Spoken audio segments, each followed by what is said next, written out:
Welcome to the Slop Temple. We pray this video helps. You begin by gathering references and locking a visual goal. This keeps outputs consistent. Once done, pick your generation method, a fine-tuned model for style or an SVG-first workflow for crisp shapes.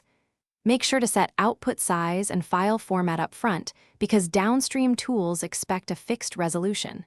Prepare prompt fragments and base layers now. They speed iteration. You'll avoid wasted trials by standardizing color palette and naming conventions before you generate the first batch.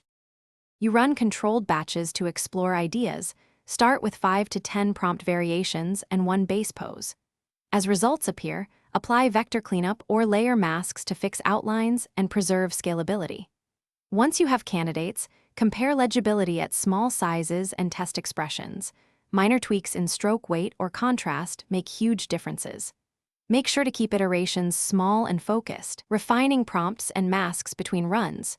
This prevents drifting styles and converges on a repeatable Genmoji recipe. You finalize by exporting optimized assets, full-size masters and reduced resolution variants for different platforms. After exporting, document the exact prompts, filters, and style rules so you can reproduce the result later. If something goes wrong, blurry edges, inconsistent color, or model drift, start troubleshooting by changing one variable at a time, prompt wording, seed, or post-process step. This isolation method reveals the root cause quickly. Once fixed, update your recipe and re-export to ensure consistency across all Genmoji. Thanks for watching. Consider subscribing if we helped you.